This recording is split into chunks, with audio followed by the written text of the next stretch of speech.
Hello વિદ્યાર્થી મિત્રો, હું તમારું માનવ ક્લાસીસમાં ફરી હાર્દિક સ્વાગત કરું છું। તો આજે આપણે આઈડિયલ સ્વપોથીનો ધોરણ 7 માટે સામાજિક વિજ્ઞાનનો 17મો પાઠ જાતિગત ભિન્નતાનું સોલ્યુશન લાવી રહ્યા છીએ। તો ફટાફટ આપણી ચેનલને લાઈક એન્ડ સબસ્ક્રાઇબ કરવાનું તો ભૂલવાનું નથી જ, પણ બીજાને પણ શેર કરો તેથી એ પણ અમારા વિડીયો જોઈ શકે અને સ્ટડી કરી શકે। ચાલો આજે આપણે પહેલા એનું વિકલ્પનું સોલ્યુશન કરી તો કે નીચેના પૈકી કઈ બાબત જાતિગત ભેદભાવ દર્શાવે છે? તો કે એમાં A અને 2 એટલે કે 1 અને 2 આપેલા છે। તો કે છોકરાની સાપેક્ષ છોકરીને ઓછું ગણાવી અને સમાન કામ હોવા છતાં સ્ત્રીઓને ઓછું મહેનતાણું આપવું, આ બે વસ્તુની ભિન્નતા જોવા મળે છે। કેટલાક સમય પહેલા છોકરા છોકરીઓની સંખ્યામાં અસમાનતા શા માટે જોવા મળી હતી? તો કે દીકરીને જન્મ પહેલા જ મારી નખાતી હતી। અને ત્રીજો પ્રશ્ન, સરકારના વિશેષ પ્રયત્નોથી કયા ક્ષેત્રમાં કન્યાઓની સંખ્યા વધી રહી છે? આપેલ તમામ એટલે કે આ ત્રણેય વસ્તુમાં વધી રહી છે। પછી છે મહિલાઓને સશક્ત કરવા કઈ સહાય આપવામાં આવે છે? તો કે આપેલ તમામ ધંધા માટે, પશુપાલન માટે અને ઉદ્યોગ માટે। ભારતના પ્રથમ મહિલા વડાપ્રધાન કોણ હતા? તો કે ઇન્દિરા ગાંધી। ભારતીય મૂળમાં પ્રથમ મહિલા અવકાશયાત્રી તરીકેનું સન્માન કોને મળેલું છે? કલ્પના ચાવડા। પછી છે 7મો, ભારતમાં વસ્તી ગણતરી દર કેટલા વર્ષે થાય છે? તો કે 10। ભારતની પ્રથમ વસ્તી ગણતરી ક્યારે થઈ હતી? તો કે 1871માં। બિહારમાં મહિલાઓને ખાલી જગ્યા સરકાર માટે સફળ આંદોલન કર્યું હતું? તો કે દારૂબંધી કરવા માટે। હવે નીચેની ખાલી જગ્યા જોઈ। પહેલું છે ખાલી જગ્યા ભેદભાવ દૂર થવાથી સમાજની ઘણી સમસ્યાઓનું સમાધાન થઈ શકે છે? તો કે જાતિગત। આપણા સમાજમાં સ્ત્રી અને પુરુષો ઉપરાંત ખાલી જગ્યા ભિન્નતા પણ સ્વીકારાયેલ છે? તો કે નાન્યતર। જાતિગત ભિન્નતાની અસર માટે ભાગે ખાલી જગ્યામાં જોવા મળે છે ગામડા। છોકરા છોકરીની સંખ્યાની અસમાનતાને કારણે સરકારે ખાલી જગ્યા કાયદો બનાવ્યો, ભ્રૂણ હત્યા વિરોધી। આધુનિક સમયની મહિલાઓ ખાલી જગ્યાનો સામનો કરતી હતી? તો કે પડકાર। છઠ્ઠી ખાલી જગ્યા છે ખાલી જગ્યા અને ખાલી જગ્યા મહિલાઓને પગભર થવામાં મદદ કરે છે સરકારી યોજના અને જાહેર સંસ્થાઓ। આપણા દેશના પ્રથમ મહિલા રાષ્ટ્રપતિ બનવાનું ગૌરવ ખાલી જગ્યા ધરાવે છે શ્રીમતી પ્રતિભા પાટીલ। ઇન્દિરા ગાંધી ખાલી જગ્યા આગેવાન તરીકે વિશ્વમાં ઓળખાય છે? તો કે લોખંડી મહિલા। લતા મંગેશકર વિશ્વમાં ખાલી જગ્યા તરીકેનું સન્માન મેળવ્યું? તો કે સ્વર સામ્રાજ્ઞી। ભારત સરકારે લતા મંગેશકરને ખાલી જગ્યા એવોર્ડથી સન્માનિત કર્યા, ભારત રત્ન। સરિતા ગાયકવાડે ખાલી જગ્યા ગેમમાં ભારતને સુવર્ણ ચંદ્રક આપ્યો હતો, એશિયા। જે વર્ષમાં એકમનો અંક ખાલી જગ્યા હોય તે વર્ષમાં વસ્તી ગણતરી કરવામાં આવે છે? તો કે 1। ઈસવીસન 2011માં પ્રતિ 1000 પુરુષ માટે સ્ત્રીઓનું પ્રમાણ ખાલી જગ્યા હતું 943। હવે છે નીચે ખરા ખોટા આપેલા। તો કે સરકાર દ્વારા જાતિગત ભિન્નતા દૂર કરવાના પ્રયત્નો કરાઈ રહ્યા છે, સાચું। આધુનિક સમયમાં છોકરા છોકરીઓને શિક્ષણમાં અસમાનતા અધિકાર આપવામાં આવ્યા છે, ખોટું। સરકાર દ્વારા સહાયને કારણે દીકરીઓ માટે ઉચ્ચ શિક્ષણ સરળ અને સહજ બન્યું છે, સાચું। કુમાર કન્યા વચ્ચેના ભેદભાવ ક્યારેક સમસ્યા બની જાય છે, સાચું। કેટલીક મહિલાઓ ઘરના કામની સાથે અન્ય જવાબદારીઓ પણ નિભાવે છે, સાચું। શ્રીમતી પ્રતિભાસિંહ પાટીલને તેમની કઠોરતા અને અસહ્યના જીવનશૈલી માટે યાદ કરવામાં આવે છે, ખોટું। સુષ્મા સ્વરાજે પંજાબના કેબિનેટ મંત્રી તરીકે કામ કર્યું હતું, ખોટું। લતા મંગેશકરે વિવિધ ભાષામાં 40,000થી પણ વધુ ગીતો ગાયા, સાચું। છેલ્લી વસ્તી ગણતરી ઈસવીસન 2011માં થઈ હતી, સાચું। શહેરી અને ગ્રામ્ય વિસ્તારમાં જન્મના પ્રમાણમાં નજીવો ફેરફાર જોવા મળે છે, ખોટું। શહેરી વિસ્તારની મહિલાઓ ઉનાળામાં પાણી માટે આંદોલન કરે છે, સાચું। ચાલો 1-2 વાક્યના પ્રશ્ન જવાબ આપણે જોઈએ। તો પહેલું છે આધુનિક સમયમાં મહિલાઓ કયા ક્ષેત્રમાં જોવા મળે છે? તો કે આધુનિક સમયમાં મહિલાઓ તબીબ, ઇજનેર, વકીલ, વિમાન ચાલક, શિક્ષણ, લેખક, વૈજ્ઞાનિક વગેરે ક્ષેત્રમાં સમાન રીતે કામ કરતી જોવા મળે છે। રૂઢિગત રીતે પ્રાથમિક શિક્ષણ પૂર્ણ થાય તેમાં કોની સંખ્યા વધારે હોય છે? તો કે પ્રાથમિક શિક્ષણ પૂર્ણ થાય તેમાં છોકરાઓની સંખ્યા વધારે હોય છે। આધુનિક સમયમાં મહિલાઓ કયા ક્ષેત્રમાં પોતાની આગવી ઓળખ ઊભી કરવામાં સફળ રહી છે? તો કે રમત ગમતમાં, ફિલ્મ, મનોરંજન, રાજકારણ, અવકાશ સંશોધન અને સંરક્ષણ જેવા ક્ષેત્રોમાં પણ પોતાની આગવી ઓળખ ઊભી કરવામાં સફળ રહી છે।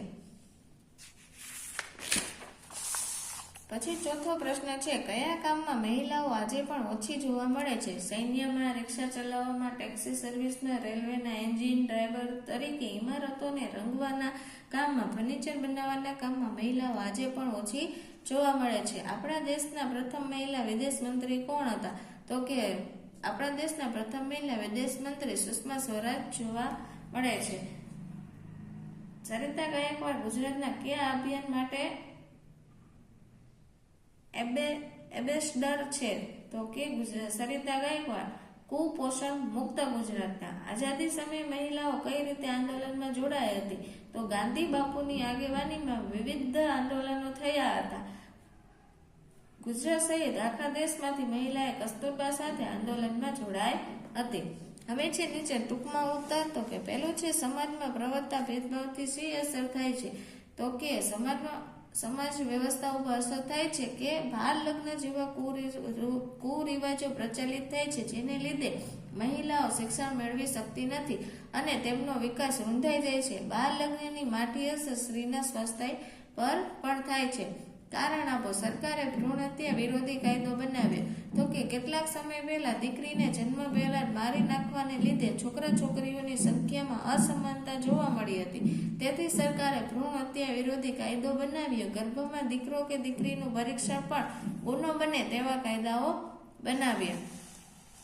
ત્રીજું છે, ભારતીય માન્યતા પ્રમાણે છોકરા છોકરીઓમાં કેવા ભેદભાવો હતા? તો કે ભારતીય માન્યતા પ્રમાણે પોતાના કુટુંબનો વારસો આગળ વધારવા માટે સંતાનમાં પુત્રને જ મહત્વ અપાતું. ગર્ભ પરીક્ષણ કરાવીને દીકરીઓની ભ્રૂણમાં જ હત્યા કરવામાં આવતી.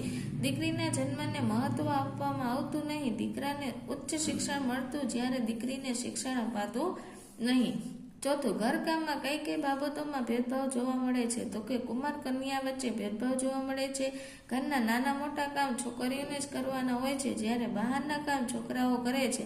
સાયકલ કે અન્ય વાહન ચલાવવા માટે પહેલા છોકરાઓને જ આપવામાં આવે છે અને શારીરિક શ્રમવાળા ભાગદોડવાળા કાર્યો છોકરાને સોંપવામાં આવે છે. છોકરીઓને આવા કાર્યોથી દૂર રાખવામાં આવે છે. ઘરમાં જોવા મળતી કન્યા કામગીરી અને કુમારની કામગીરી અંગે તમને આપેલું છે. કન્યા કેવા કામ કરે અને કુમાર. ચાલો, છઠ્ઠો પ્રશ્ન છે, આધુનિક સમયગાળામાં મહિલા કઈ કઈ જવાબદારીઓ સહભાગી બને છે? તો કે આધુનિક સમયમાં મહિલાઓ ઘરની પછી બાળકોની અને અન્ય જવાબદારીઓ પણ નિભાવે છે. મહિલાઓ દરેક પડકારનો સામનો કરે છે અને ઘરમાં પોતાની તમામ ફરજો સાથે ઘરના સંચાલનની આર્થિક જવાબદારીઓ નિભાવવામાં પણ સહભાગી બને છે.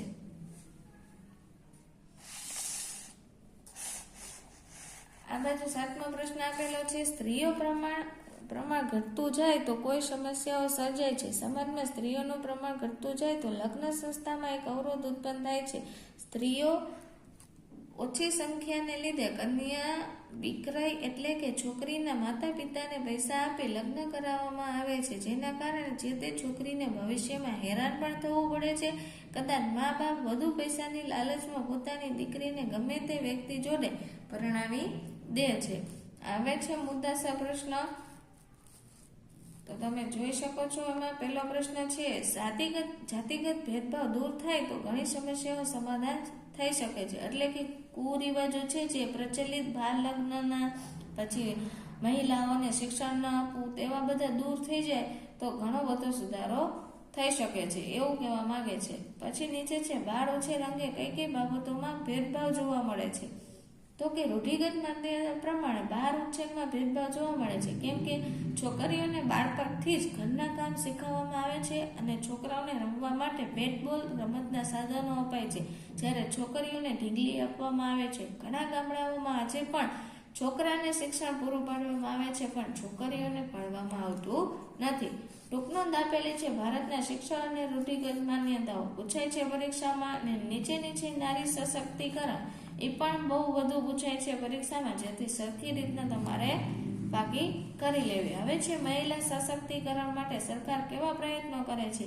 એટલે કે મહિલા માટે સરકારો પશુપાલન, ઉદ્યોગ અને અન્ય સાહસ માટે મદદ કરે છે અને સ્ટાર્ટ અપ ઇન્ડિયા અને મેક ઇન ઇન્ડિયા અંતર્ગત અનેક યોજનાઓ ચલાવે છે. મહિલાઓને ઉદ્યોગો શરૂ કરવા માટે આર્થિક સહાય કરવામાં આવે છે. સરકાર દ્વારા કન્યા શિક્ષણ માટે વિશેષ વ્યવસ્થાની યોજનાઓ અમલમાં મૂકવામાં આવે છે. હવે છે સ્ત્રી પુરુષોની સંખ્યાની અસમાનતા દૂર કરવા સરકાર કયા પગલાં ભરે છે? તો કે ભ્રૂણ હત્યા વિરોધી કાયદો બનાવ્યો, પછી જાતિ પરીક્ષણ કરાવો અને કરવું તે બાબતોનો અંગે ગુનો કહેવાય છે તેના વિશે કાયદો બનાવ્યો, પછી છોકરીઓને શિક્ષણ સમાનની તક આપવા કન્યા કેળવણી નિઃશુલ્ક બનાવી છે, પછી પ્રથમ દીકરીના જન્મ પછી સરકાર તે દીકરીને આર્થિક સહાય પણ આપે છે. આ માટે બેટી બચાવો બેટી પઢાઓ અને બેટી પઢાઓ અને બેટી વધાવો આ વાક્ય તમે ઘણી બધી જગ્યાએ જોવા મળતા હશે. બેટી બચાવો બેટી વધાવો અને બેટી પઢાઓ જેવા અભિયાન પણ ચલાવવામાં આવે છે. ચાલો આ વિડીયોને આપણે વિરામ આપશું તો ફટાફટ આપણી ચેનલને વધુ વખત શેર કરો અને તમે પણ લાઈક એન્ડ સબસ્ક્રાઈબ કરવાનું ભૂલતા નહીં.